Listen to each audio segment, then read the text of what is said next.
When I came to this place, I thought members opposite would have some pride and they'd hang their heads in shame due to the fact that they took a $20 billion surplus, $50 billion in the bank, to a debt projected to rise to $667 billion and cumulative deficits of $191 billion over their term of office. Could do that.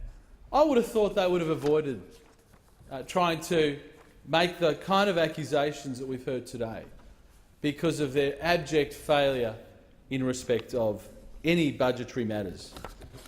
We saw the former Treasurer stand up at the dispatch box and talk about the 4 surpluses that he was going to deliver that never eventuated. The 500 promises of a surplus. Did they deliver one? No, they weren't delivered. I've looked around for it. I've looked everywhere for it and I could not find a surplus from those opposite. There was a brochure out that said he delivered. We were elected with a commitment to get the budget back under control, and I am very proud that we are doing it in a prudent way. We are reducing expenditures over the medium to long term. We are making earnest attempt to ensure that any adverse impacts of reductions in expenditure are not felt by those who are the most needy. And that's because we are doing it over the medium to long term. And that's what this country needed, a government which actually looks at the medium to long term rather than the next electoral cycle. And I give members opposite some advice. If they think that just splashing cash around is going to work for them, well, I'd say it didn't work for you in the last 6 years, because the Australian public are smarter than you think. You think you can come out with these base political lines that are going to fool the Australian public about the abject failure that we would see again were you ever to be in government, or certainly on these benches with control of our budget. So I would say to members opposite, for an MPI such as this, don't show the kind of hide that you've shown today, because we are undertaking the task, the serious task of investing in our future, investing in productive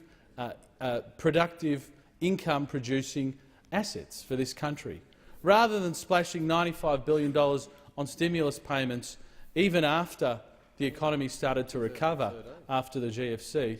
We are investing in income-producing assets for this country, and that's what is needed. And that's why this year we are running a significant deficit, but that's because we are investing for long-term growth. And again, I highlight that as an outstanding example of this government looking at the medium to long term rather than just looking at the short-term electoral cycle.